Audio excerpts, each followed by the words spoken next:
कानपुर देहात की रैली में पीएम मोदी का कांग्रेस पर निशाना, कहा यूपी में जोर शोर से आ रही है योगी सरकार।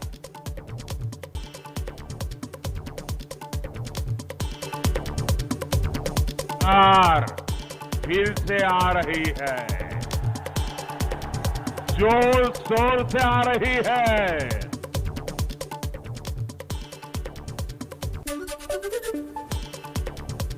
कानपुर देहात की रैली में पीएम मोदी ने अखिलेश पर साधा निशाना, कहा जो हर चुनाव में लाते हैं नया साथी, उन पर भरोसा नहीं किया जा सकता। हर चुनाव में जिस साथी को लाते हैं उसको भी धक्का मार करके निकाल देते हैं। दूसरे चुनाव में दूसरा साथी लाते हैं, तीसरे चुनाव में तीसरा साथी लाते हैं। वो आपका भला करेंगे क्या? अरे जो अपने साथियों पे भरोसा नहीं करते वो आप पे भरोसा करेंगे क्या? आज यूपी में हो रहा है दूसरे चरण का मतदान। यूपी में अब तक 23% मतदान। गन्ना बेल्ट के बाद आज मुस्लिम बेल्ट में मतदान। 9 जिलों की 55 सीटों पर शाम 6 बजे तक डाले जाएंगे वोट। दूसरे चरण में आज 2 करोड़ 2 लाख लोग करेंगे मतदान। 55 विधानसभा सीटों पर 586 प्रत्याशियों की किस्मत ईवीएम में कैद होगी। 69 उम्मीदवार भी चुनावी मैदान में।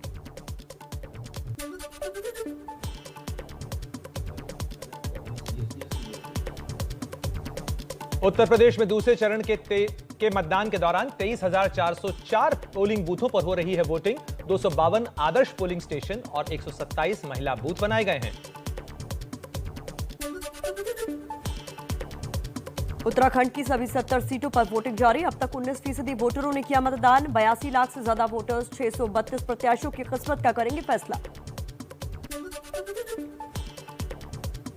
गोवा की दिलचस्प लड़ाई में मतदाता आज सुना देंगे अपना फैसला। 40 सीटों की जंग में 301 उम्मीदवार मैदान में। 3 घंटे में करीब 27% हुआ मतदान। उत्तराखंड के सीएम पुष्कर सिंह धामी ने खटीमा में डाला वोट। लोगों से मतदान की अपील की। उत्तराखंड जो हमारा आने वाला 25 साल का जब उत्तराखंड होगा उस समय देश का श्रेष्ठ राज्य हो, उसको बनाने के लिए भाजपा को मतदान करें।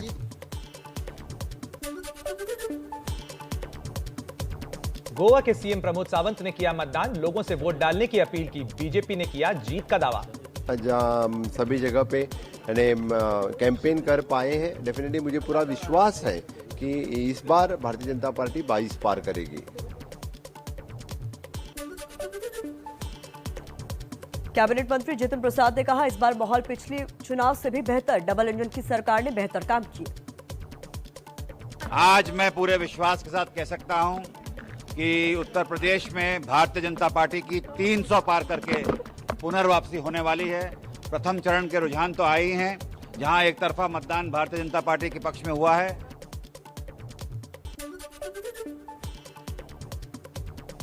उत्तराखंड के हरिद्वार में योग गुरु बाबा रामदेव ने डाला वोट। लोगों से की वोट देने की अपील। सब घरों से बाहर निकलें, देश के लिए वोट करें, क्योंकि राष्ट्र धर्म सर्वोपरि है, राष्ट्र हित सर्वोपरि है और देश से बड़ा कुछ भी नहीं है। हम वोट करेंगे तो लोकतंत्र बचेगा।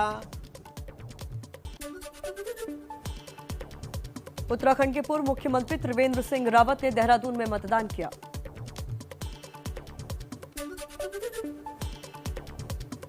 उत्तराखंड के पौड़ी में बीजेपी नेता सतपाल महाराज ने किया मतदान। लोगों से की वोट डालने की अपील। आज चौबटाखाल विधानसभा क्षेत्र में मैंने पहला वोट डाला। आपसे भी आग्रह है, घर से बाहर निकलिए, पहले वोट डालिए, पहले मतदान फिर जलपान।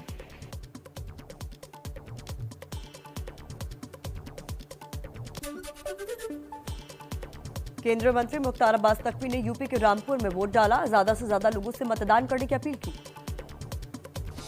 वो यहाँ पर सुरक्षा के लिए, सुशासन के लिए, विकास के लिए लोग अपने मताधिकार का इस्तेमाल खूब जम करके कर रहे हैं, पूरे जुनून और जज्बे के साथ कर रहे हैं।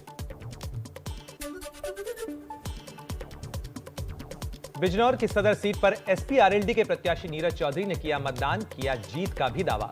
मैं जितने अगर आप प्रत्याशियों की बात करें, मैं उसमें मोस्ट एजुकेटेड एंड ऑनेस्ट आदमी हूँ। हमारा सीधा मुकाबला भारतीय जनता पार्टी से है, बाकी कोई यहाँ रेस में नहीं है, आप देखते हैं। लेकिन मुझे यकीन है जनता का प्यार और आशीर्वाद से मैं बहुत आगे निकलने वाला हूँ।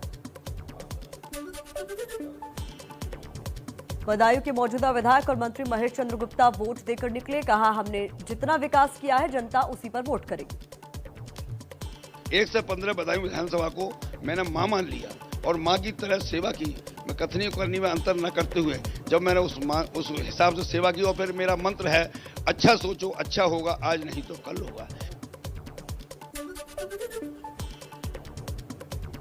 यूपी के बदायूं में वोट डालने के लिए कतार में हिजाब पहने महिलाएं नजर आईं।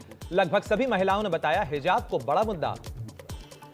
कोई भी कुछ पहन सकता है, हम किसी के लिए रोक टोक नहीं है। हम हिजाब पहनते ही हमारी प्रॉब्लम हमारी। मैम आप भी हिजाब पे कुछ बोल रही हैं? हिजाब जरूरी है हमें ध्यान में। अभी सबसे बड़ा मुद्दा हिजाब का, और आपके लिए मैम देखिए एक सुर में महिलाएं बोल रही हैं कि हिजाब मुद्दा है।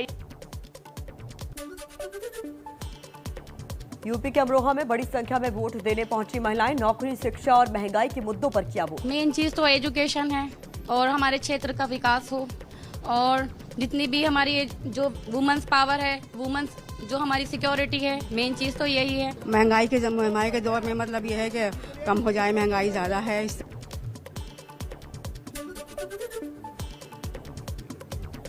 यूपी के अमरोहा में वोट डालने के लिए दिखा लोगों में उत्साह। 90 साल के बुजुर्ग मतदाता अपने परिवार के साथ वोट डालने पहुंची।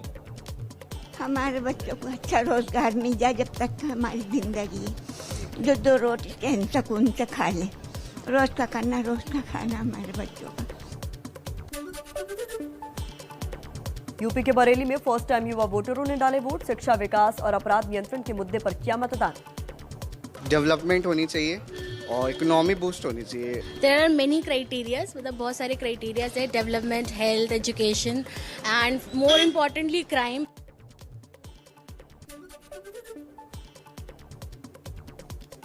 चंडीगढ़ में चरणजीत सिंह चन्नी की प्रेस कॉन्फ्रेंस। कहा, कांग्रेस के सत्ता में आने पर पंजाब के युवाओं को 1 लाख सरकारी नौकरियां देंगे।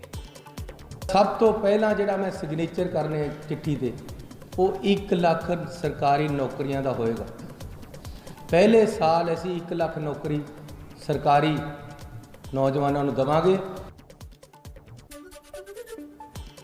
पंजाब के अमृतसर में दिल्ली के सीएम अरविंद केजरीवाल ने की प्रेस कॉन्फ्रेंस। पंजाब के चन्नी सरकार पर साधा निशाना।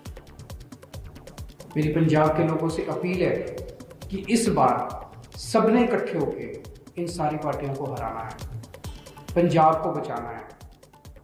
ऊपर वाले ने, रब ने, वाहिगुरु जी ने इस बार अपने को एक मौका दिया है। एक ईमानदार पार्टी आई है।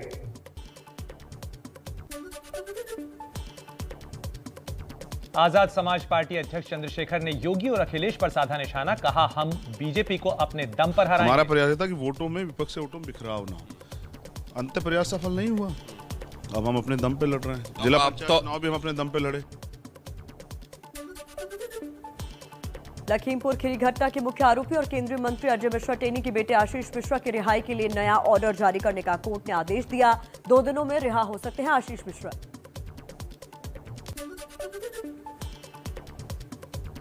देश भर में चल रहे हिजाब विवाद पर बोले यूपी के सीएम योगी आदित्यनाथ। कहा, हम अपनी व्यक्तिगत आस्था देश की संस्थाओं पर लागू नहीं कर सकते। व्यक्तिगत आस्था आपकी अपनी जगह होगी, लेकिन जब संस्थाओं की बात होगी तो संस्था के नियम कानून को हमें मानना होगा। कांग्रेस से समाजवादी पार्टी में आए इमरान मसूद का योगी के बयान पर पलटवार। कहा, देश में लोगों के मौलिक अधिकार और संविधान से चलता है देश। सबसे पहले तो योगी साहब को ये समझना चाहिए कि देश संविधान से चलेगा। देश के अंदर जो रहने वाले नागरिक हैं उनके मौलिक अधिकारों का हनन जो आप करने की सोचते हो वो नहीं कर पाओगे।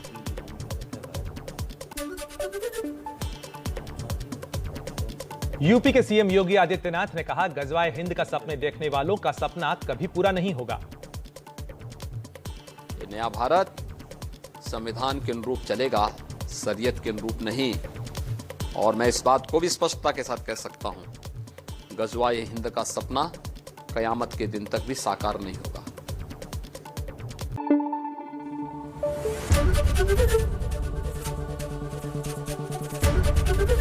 एबीपी न्यूज आपको रखे आगे।